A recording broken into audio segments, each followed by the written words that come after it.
ஒரு வீடியோங்க.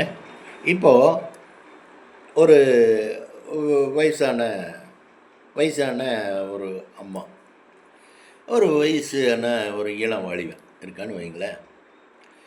இளம் வாலிபன் வந்து நல்லா ஒரு பசி உணர்வோடு இருக்கான்.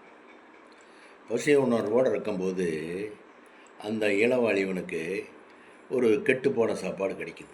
பாதி கெட்டு போச்சு, பாதி நல்லா இருக்குது.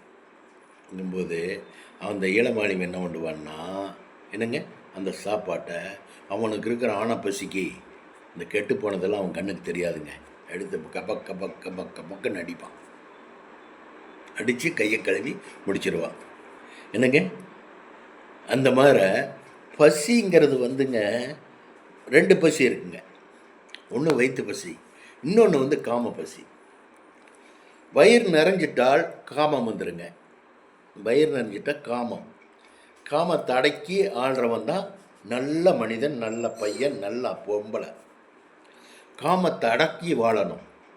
நினச்ச நேரத்தில் காமத்தை நம்ம தழுவினால் வாழ்க்கையில் அடுத்த ஸ்டெப்புக்கு போக முடியாதுன்னு சொல்ல வர்றேன். அடுத்த ஸ்டெப்புக்கு நம்ம போகவே முடியாது.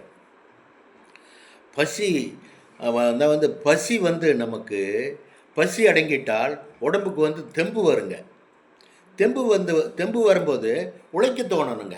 உழைக்கணும், பாடுபடணும், நல்லா போகணும், வரணும், 4 காசு சம்பாதிக்கணும், ஏதாவதுக்கு முயற்சி, மைண்டை கொண்டு போய் வேறு ஏதாவது மைண்டை கொண்டு யோசனை பண்ணணுங்க.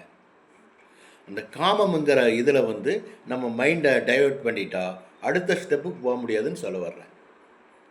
சரிங்களா? அடுத்த ஸ்டெப்புக்கு போகணுன்னு சொன்னால் காமத்தை வந்து ஒரு பகுதியாக வந்து ஒதுக்கி வைக்கணுங்க. எப்போ தேவையோ அப்போ தான் யூஸ் பண்ணணும்னு சொல்ல வரணுங்க.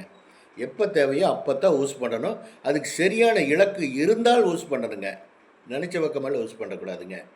என்னங்க, அதுக்குண்டான தெய்வீகமான உறவுங்க. அது கண்ட நேரத்தில் கண்ட இடத்துல எல்லாம் யூஸ் பண்ணக்கூடாதுன்னு சொல்ல வர்றேன். என்னங்க, அதனுடைய தாக்கம் வந்து நம்மளை ரொம்ப தாக்குங்கன்னு சொல்ல வர்றேன். என்ன, ஒரு இலக்கை தொடரணும்னு சொன்னால் காமம்ங்கிறத ஒதுக்கணும். காமங்கிறத ஒதுக்கிட்டால் ஒரு இலக்கை ஈஸியாக தொட்டுடலான்னு சொல்ல வர்றேன். சரிங்களா? பாருங்கள், வச்சுட்டுங்களா? பாய்.